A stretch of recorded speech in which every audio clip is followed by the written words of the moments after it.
Hi everyone! So today is Wednesday and as you can see, I am wearing our back shirts again. It's because wala na pong ginagawa. Actually, dapat nga hindi na sila pumasok. Hindi. Last day na nila kasi tomorrow is their Christmas party. So ngayon, wala kaming gagawin as in, parang nagpapa-complain na lang ako ng mga kulang nila para hindi sila bumagsak. So yun guys, samahan niyo ako ngayon. Parang ginaganahan ko mag-vlog. Rar, nakita ko yung papa ko. That's my dad. Hi pa! Welcome to my vlog. Hi everyone! Welcome to my vlog! So here is the part 7, a day in my life as a student teacher.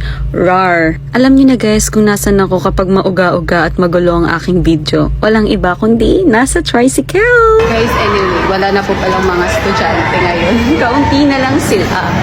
Kasi nga, magki-Christmas party na. So, napaka-konti na lang namin guys. Anyway, pakit ako ng faculty namin. Rar! Dahil wala namang ginagawa guys, as early as possible, pinagko-comply ko na sila ng mga kulang nila. It's because ayoko silang bumagsak at ayokong umulit sila ng grade 9. Anyway guys, yung tinuturuan ko pala or na-handle ko ng mga student, nasa grade 9 level na sila. So medyo mababait ng husto. Hindi! Naghahanap pala ako ng possible na ipakwiz sa kanila pero wala akong mahanap. Buti na lang mababait ang mga AP teachers sa Santa Lucia at sila na nag-provide. OMG. Hindi.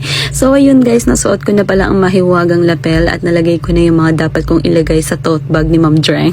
Walang sariling tote bag ang babaeng ito. Ayun nga guys, kakatapos ko lang pala dito sa aking first section. Hi guys, so ngayon, tapos na ako sa isang subject. Second subject na ako.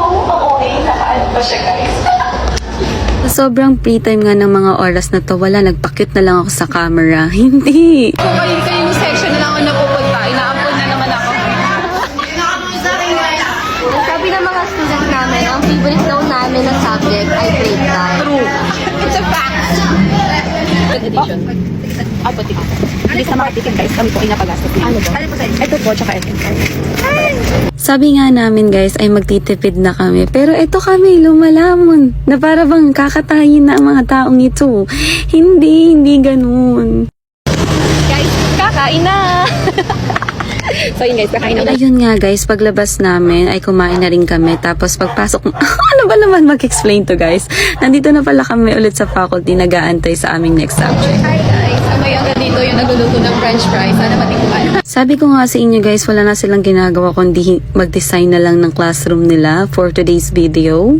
Kasi nga bukas na po ang kanilang Christmas party. Ang random ng mga students ko guys. Binigyan nila ako ng extra flower. So happy, thank you so much Sanchez about this stuff. Hey, Anna! So ayun guys, sorry kung haggard na ka. May natanggap akong gift from Ma'am Louie and from my student. You're so sweet.